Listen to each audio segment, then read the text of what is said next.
So, let us talk about as we come to the closing of Portrait of a Lady, let us talk about Henry James and his idea of telling characters and showing characters. Telling characters and showing characters. How much do you think he believes in telling or showing? Showing. Okay.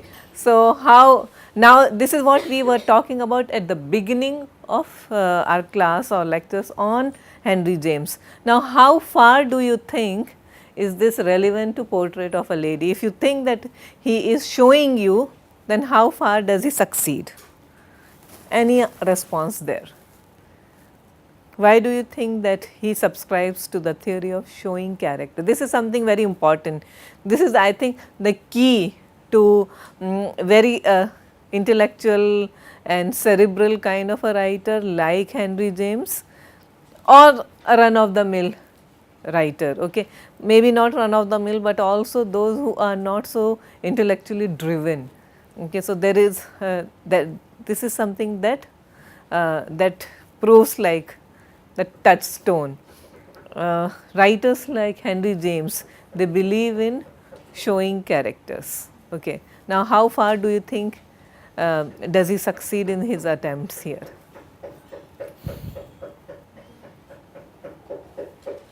Especially in characters such as Madame Moll. Initially, we have no. If he believed in telling characters, then right at the beginning, we will be aware of her plans, of how she plans on proceeding with Isabel's life.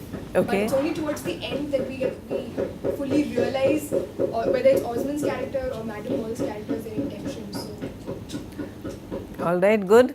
So, Madame Merle is never shown to, never told to us, never described. The magnitude of her deception is never revealed to us in words, but is only shown to us. Okay. So, no one is going to turn around and say, look, you did this to me, okay, or I am planning to do this, but there are certain clues given all over the place. For example, when during the last session we were talking about Madame Merle and Gilbert Osmond, and what were we told?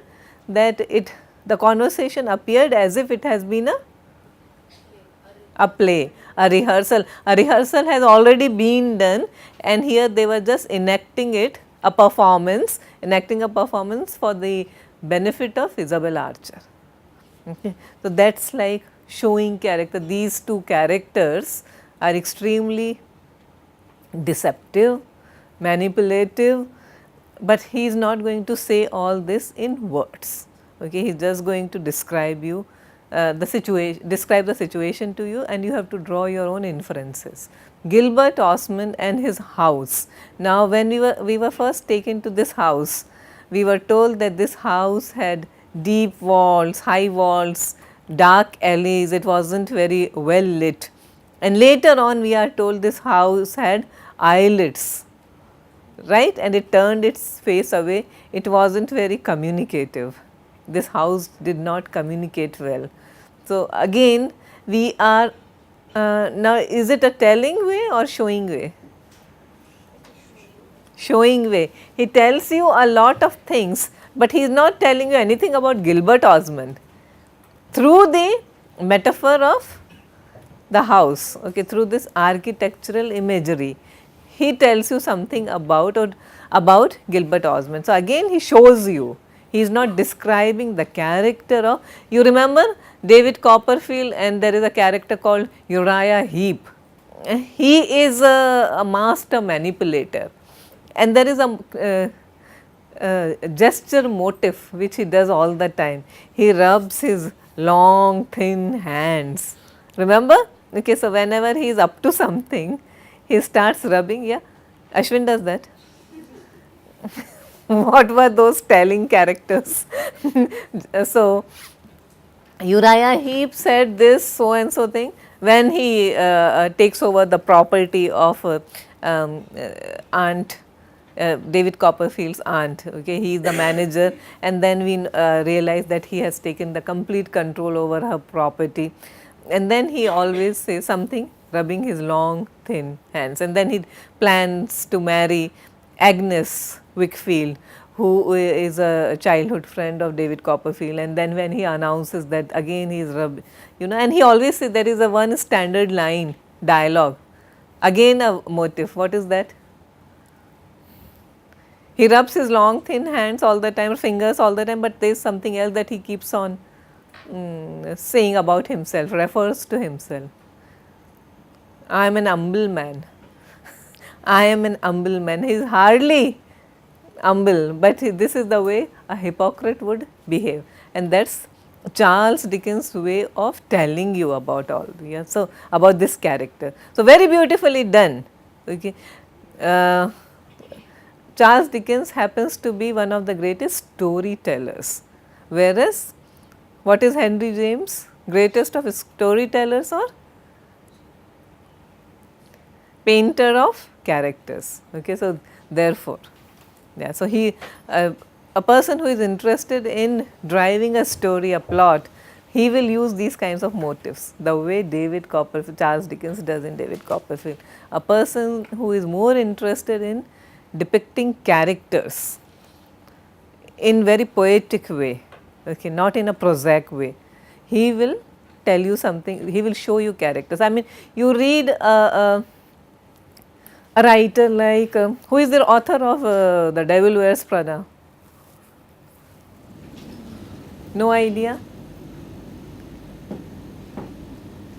Have you read the novel? Seen the movie? Have you read? No one has read the novel. Okay. So, Shopaholic series. Yeah. Have you read any of her works? Sophie Kinsella. Have you read? Have you read the novels? Okay. Now, there is a difference between poetic rendering of a story and between very prosaic. So, I would say these writers are extremely prosaic. They keep on and on and on about how this is happening, this somebody is harassing, torturing, bullying them, how life is happening. There is a lot of telling to do. So, I find that very prosaic. But here Isabel will never talk about how much she is being bullied or exploited or manipulated by these characters. So, that is all done extremely poetically. Chapter 24 for me. His sensibility had governed him, possibly governed him too much. There is a difference between sense and sensibility, Jane Austen tells you. What is the difference, Rukuma? You nod your head so vigorously. I don't know what Jane Austen said about it. So, what is Rukuma's opinion on that? What is sense and what is sensibility? Who can tell me? Same things or different things? Sense and sensibility. There are two sisters there, Eleanor and Marion Dashwood. Okay, one is governed by sense, which is common sense. Remember rationality. We used to talk about rationality in literary criticism. You have done it. Age of rationality, age of reason. Are you aware of that, Azhar? Yeah. And sensibility is more emotionally driven. That is the characteristic of the which period? As opposed to the age of reason, you have the age, we have the romantic age. Okay.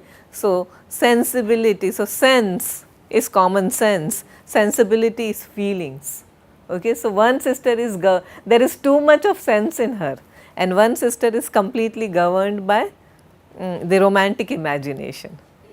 Yeah. So, this man has too much sense. Right, that is what she is saying. His sensibility had governed him. Now he has, according to Isabel, he has heightened sensibilities. What is that? What does that mean? Heightened sensibilities. She is not talking about sense. Governed by sensibilities. Highly emotional, highly aesthetic. Easily overcome by his highly aesthetic, highly refined, okay, extremely given to romantic imagination. Perhaps this is what Isabel herself is. She projects her character on this person who she idealizes too much. This is the first man she has idealized, right? Yes. So, this man is a projection of her own character. So far, okay, and later on it's a different story. It had made him impatient of vulgar troubles. Remember, at one point he even declares that he has no patience with vulgarity. Rome is becoming too vulgar, and we talked about vulgarity is not in the commonplace sense of the term, but vulgarity not as the way we understand vulgarity or obscenity, but vulgar for people like Osmond is being too common, right. The common people are vulgar people, okay, people who lack sensibility. Vulgar in Hemingway, vulgar in Tom Wolfe, when you do the Bonfire of the Vanities, it will mean something else. Vulgar here is just common person who has no refinement, no aesthetics, no sensibility, that is vulgar. Had led him to live by himself in a sorted, sifted, arranged world, thinking about art, beauty and history. Again I will take you to this idea of 19th century phenomenon of aestheticism. So, that is how the aesthetes lived, constantly talking, negotiating, discussing the works of art, beauty, okay, very little to do with the practical aspects of life. What was there to take care of the practical aspects of life? Most of them were wealthy people or were patronized by wealthy people. So, the money was taken care of. In this case, Gilbert Osmond is not wealthy by himself, but then he is working towards it. Okay. So, he is a man of refined sensibilities, he wants to he is a collector, okay, and now he is going to find a patron in the form of his wife. Okay. So, we have been talking about art for art's sake and the aesthetic movement. You remember that we were talking about people like Gautier and Baudelaire and Flaubert and Mallarmé and Oscar Wilde and Walter Pater, and we have already talked about the aesthetic movement. It was also called the decadent movement, right. The decadent movement, where the idea was that art should exist for the sake of itself and art should have none whatsoever to do with society or even the moral aspect of it. Okay. So, we have that didactic literature. Aesthetes or the follower of the aesthetic movement did not believe in any sort of didacticism, which was about art should also have a social message. So, please be sensitive to these terms. So, aesthetic movement and didactic movement, ideally it should be a mix of both. Aesthetics completely divorce themselves from the from any thought of didacticism. Art should exist only for itself. So, that is the kind of person our man is, Gilbert Osmond.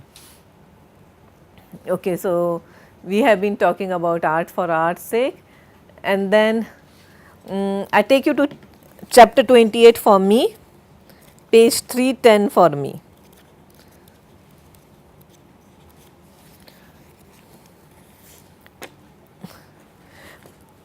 Look at the way it begins.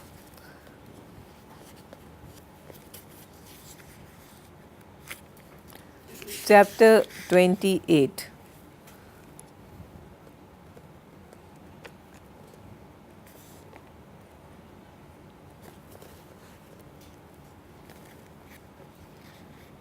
I am sorry, it should be chapter 27, then it can't be 28, and we are talking about Rome here.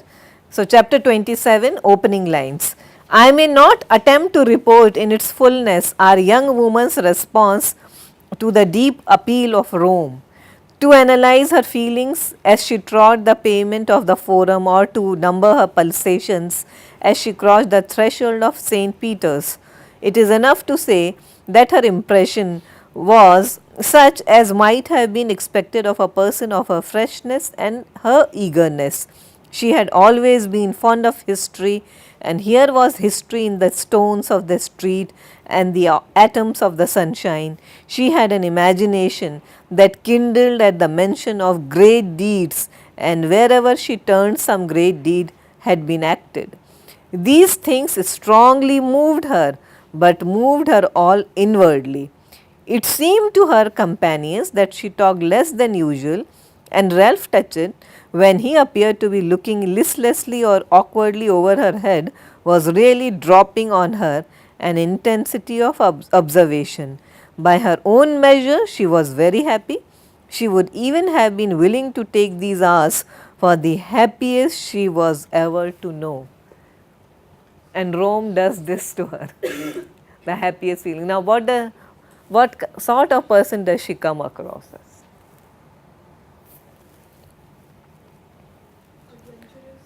Adventurous. The romantic imagination, yes. So, romantic, and she is not like willing to take part in all these adventures, okay, but she is happy to hear about these things, to sense these things, okay. In this way, she is a kindred spirit of Gilbert Osmond, okay. None of her other suitors have been like this. They do not get carried away or moved to this extent by the splendor of stones and castles and old ruins, but she does. Okay, so in this way, perhaps this is the genesis of her attraction towards Gilbert Osmond, love for old things. Okay, if you want to stretch the metaphor, then you can look at Gilbert Osmond himself, yeah, like an old decaying thing in ruins. Okay, and she takes a fancy towards it. But why would anyone do that? She was always looking for exotic. She is always, perhaps that is part of her character. She was always looking for the exotic. Okay, Caspar Goodwood is too commonplace for her. Yeah. Lord Warburton is like any other lord in himself. Yes. And that's how she first takes fancy to aunt and decides to live with her. Yes. She was foreign in America. Yeah. And then Madame Mole comes, who is more foreign. Yes. And she goes for the most foreign exotic that she can. Please note that her Aunt Touchett, Gilbert Osmond and Madame Mole, they are all Americans who are in exile, self-exile, but they are all living in European climes. So, they are in one way or the other tainted by Europe, okay, and she gets carried away by this corrupt notion, because that is what Henry James is not going to tell you anything about who is corrupt and who is incorruptible or something like that. It is very clear to us that who is innocent for Henry James, for him, okay. A European, the Americans who live in America, okay. Europeans who have been living, Americans who have been living in Europe for too long, they are already tainted and corrupt, okay. Except maybe Mr. Touchett. Mr. Touchett lives in England. Yeah, but he is said to have carried the decision from America. And So, he has retained that Americanness in him, yeah. And now see, when she goes and walks through the ruins of Rome, she is also accompanied by Ralph Touchett, okay. And do you think, again he says that I am going to be a spectator of your career, and here too we find him watching over, observing her very carefully, how she is responding to these, to Europe, okay, and that is what he is interested in. This is one more thing, this image figures quite conspicuously in the novel some place, the dying gladiator of Capitol Museum, which she visits at one point. This is one of the architectural highlights of Rome, the dying gladiator. And do you think it could be her, or even her knight in rusty armor, Gilbert Osmond, the dying gladiator? Yes. And this is one of the figures that she stops before and observes very carefully, the dying gladiator. So, again Henry James is telling or is showing you something. He is showing you a work of art and perhaps leading you towards something else. Ma'am, could it also be Ralph Touchett because he is Could be, why not? Yeah, he is also there. yeah, and to me he is the only one who can fit in as a gladiator Yeah. novel. A warrior. You see, even old Touchett, old man, is dying. Ralph Touchett is anyway dying because of his weak lungs. And Lord Warburton, we have been talking about his dying breed. His dying breed as in the feudal class, the British feudal class. That's also on the verge of collapse. So many people are dying, but then so is Gilbert Osmond. Yeah. Chapter 33, there is a conversation between Mrs. Touchett and Isabel. Got it? Yeah, Aunt Lydia. If he is not her friend, he ought to be. After what she has done for him, I shouldn't have expected it of her. I am disappointed. If you mean that Madame Merle has had anything to do with my engagement, you are greatly mistaken, Isabel declared with a sort of ardent coldness. You mean that your attractions were sufficient without the gentleman's having had to be lashed up? You are quite right, they are immense, your attractions, and he would never have presumed to think of you if she hadn't put him up to it. He has a very good opinion of himself, but he was not a man to take trouble. Madame Merle took the trouble for him. Now, what does this mean? It was a setup. It was a setup, and this has been told to her several times by different people. Even Ralph Touchett cautions her, but then by this time she has gone way too far. Be angry with me, not with him, said the girl. Oh, I am always angry with you, that's no satisfaction. Was it for this that you refused Lord Warburton? Please don't go back to that. Why shouldn't I like Mr. Osmond since others have done so? Others at their wildest moments never wanted to marry him. Liking him is something else altogether, but marrying him, nobody, God forbid. There is nothing of him. Then he can't hurt me. Do you think you are going to be happy? No one is happy in such doings, you should know. I shall set the fashion then. What does one marry for?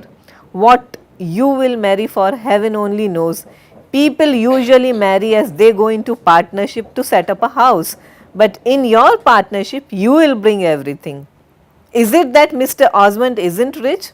Is that what you are talking about? Isabel asked. He has no money, he has no name, he has no importance. I value such things and I have the courage to say it. I think they are very precious. Many other people think the same and they know it, they show it, but they give some other reason. I think I value everything that is valuable. I care very much for money, and that's why I wish Mr. Osmond to have a little. Now you can figure this out. Okay. So Isabel is a very complex character to understand. And Isabel even tells Mrs. Touchett at one point that it's the fact that he has no substance that moves. Therefore, all the more it adds to his attractions. Yes. So therefore, I am marrying a perfect non-entity. So she wants perhaps a person to bask, or maybe she thinks that this kind of partnership would work because here a woman is bringing in everything for a man. Maybe this is Henry James's notion of feminism.